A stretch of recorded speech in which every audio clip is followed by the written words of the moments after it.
شروع اللہ تبارک و تعالیٰ کے بابرکت نام سے۔ محترم ناظرین السلام علیکم۔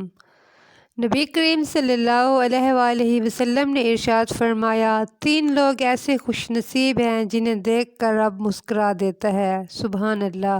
صحابہ نے عرض کی، یا رسول اللہ، وہ خوش قسمت لوگ کون کون سے ہیں؟ آپ صلی اللہ علیہ وآلہ وسلم نے فرمایا، ایک وہ بندہ کہ جب ساری مخلوق سوئی ہوتی ہے، آدھی رات کا وقت ہوتا ہے، رات کا پچھلا پہر ہوتا ہے، وہ اٹھتا ہے، وضو کرتا ہے، اللہ کی یاد میں، اللہ سے محبت میں مصلی پر کھڑا ہو جاتا ہے اور اللہ کی یاد میں مصروف ہو جاتا ہے۔ تو آپ صلی اللہ علیہ وآلہ وسلم نے فرمایا، اس انسان کو دیکھ کر رب مسکرا دیتا ہے جیسا کہ اس کی شان کے لائق ہے۔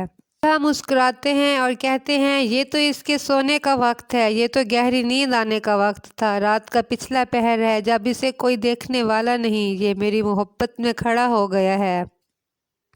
پھر اللہ بھی اس سے محبت فرماتے ہیں اور مسکرا دیتے ہیں۔ اس کے بعد نبی صلی اللہ علیہ وآلہ وسلم نے فرمایا کہ جب مسلمان نماز کے لیے صفیں بناتے ہیں، ترتیب لگ رہی ہوتی ہے، اب اللہ کی بارگاہ میں کھڑے ہوں گے، قیام کریں گے، رکوع کریں گے، سجود کریں گے۔ آپ صلی اللہ علیہ وآلہ وسلم نے فرمایا، جب مومن صفیں بناتے ہیں تو رب دیکھ کر مسکراتا ہے۔ کمال ہو گیا، عروج بندگی ہے جب بندے کو دیکھ کر رب مسکرائے۔ تو اسی وقت کے ہی متعلق کہا گیا ہے، خدا بندے سے خود پوچھے، بتا تیری رضا کیا ہے۔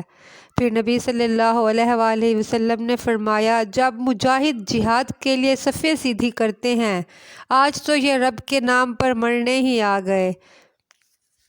صفیں بنتی ہے، ترتیب سے لڑائی ہوتی ہے، ترتیب سے ہی کافروں کا گلا کاٹتے ہیں یا پھر شہادت لے لیتے ہیں۔ فرمایا، جب جہاد کے لیے لوگ صفیں بناتے ہیں تو رب انہیں دیکھ کر مسکراتا ہے۔ کتنے نصیبوں والا ہے وہ بندہ جسے رب دیکھ کر مسکرائے۔ کیا کہنے اس بندے کے نصیب کے، اور کیا عظیم مقدر ہے اس انسان کا جسے دیکھ کر رب مسکراتا ہے۔ اللہ تبارک و تعالیٰ سے دعا ہے کہ اللہ پاک ہم سب کو اپنے محبوب بندوں میں شامل فرمائے۔ آمین۔